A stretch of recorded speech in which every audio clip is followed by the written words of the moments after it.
I don't know if it was even possible. Okay, so don't start at Bargain Bonanza. Start with our house. Look at the rooms inside the house. Study the people in those rooms. What did they say?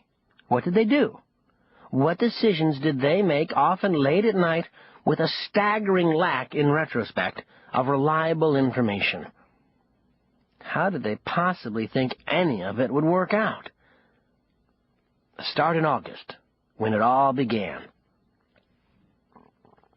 It was the week before school started, and summer was putting up its last brave little attempt to fight off fall.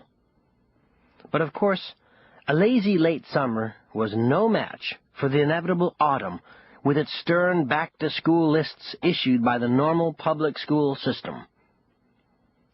When the school supply lists arrived in Monday afternoon's mail, my mom taped them to the refrigerator, over the Park District's summer pool schedule, and a laminated Prayer of St. Francis. I was 11 years old, and pleasantly surprised to see that my list, required school supplies for all normal PS 6th graders, did not include a single offensive item. Not one of those maddeningly childish things from elementary school, like crayons or glue sticks. Instead, my list, my first ever junior high school supply list, was short and no-nonsense. 6 wide-ruled notebooks, 10 pens, blue or black ink, 10 pencils with erasers, 500 sheets, loose-leaf paper, wide rule.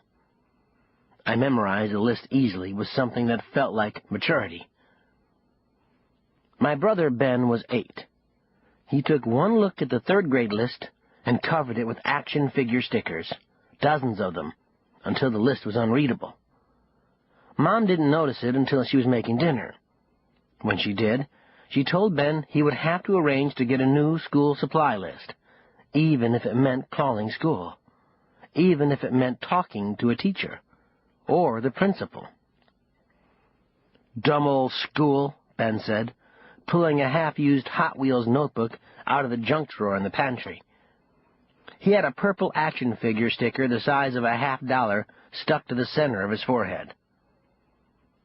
An hour later, I was back at the refrigerator, reading my list again to make sure it hadn't changed. Ben was stretched out in a corner of the kitchen floor, talking on the phone. He was allegedly getting his list from a friend, but in fact, he was roaring with laughter.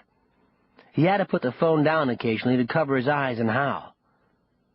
The list he'd started, notebooks, scissors, pencil pouch, was ripped in 2 pieces, the smaller of which was stuck by static cling to his curly brown hair. My mother was standing at the stove, stirring butterscotch pudding and watching Ben. I knew Mom knew she would have to get Ben's school supply list for him, just as she knew she would never have to get a list for me. It might seem like a small difference, but it's something every child and every parent knows.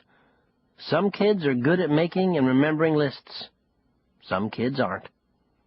Back then, I was a list keeper. Ben wasn't. God only knows what Clara was. Chapter 2.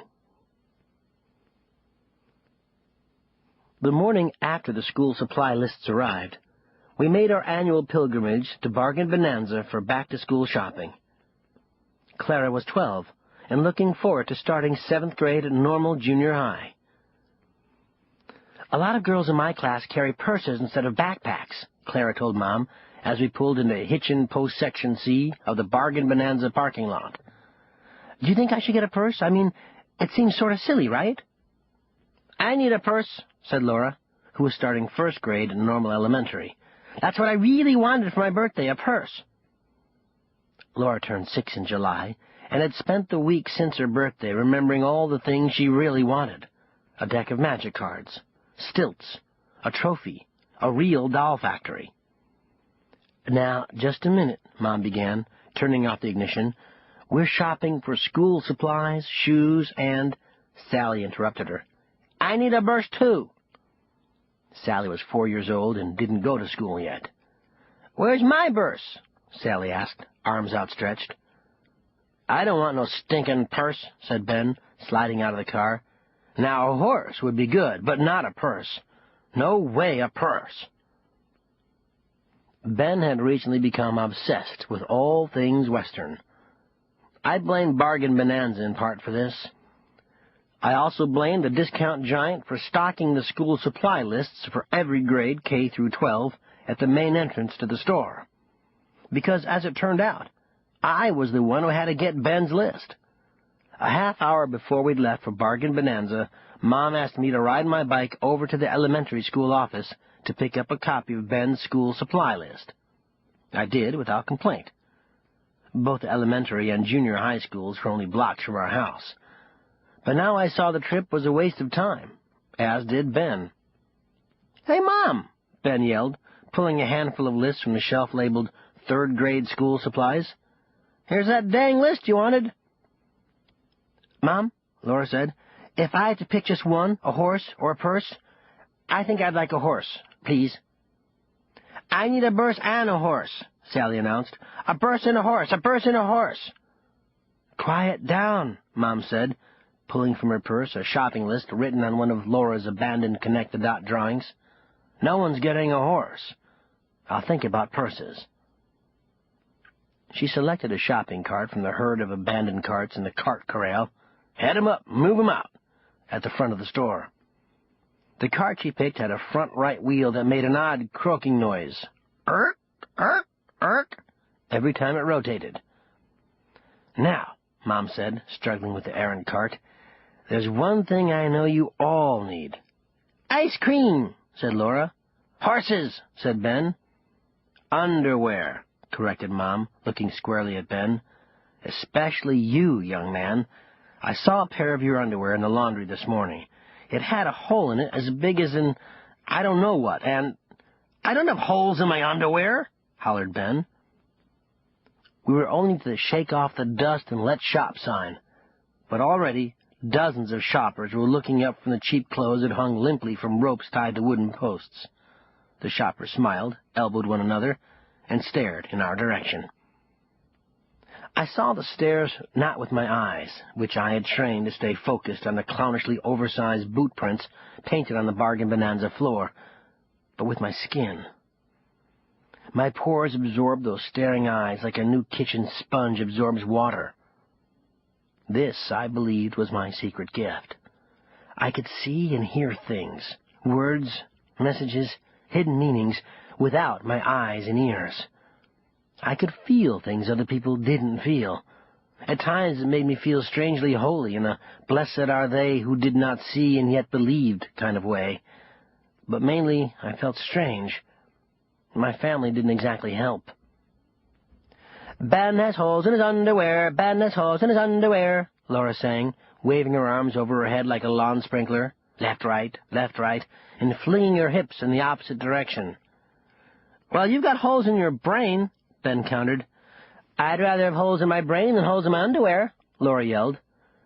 "Only a person with holes in her brain would say that, you big knucklehead," Ben said, and he laughed triumphantly at his inspired comeback. "Ben called me a bucklehead." "Bucklehead?" Ben said. "I said knucklehead. You can't even say knucklehead." Laura stomped her foot twice and then burst into tears. We were almost at the stage of creating an official scene. We were ahead of schedule. By habit, I recited my silent prayer. "Please, God, don't let me see anyone I know. Please, God, don't let me see anyone I know.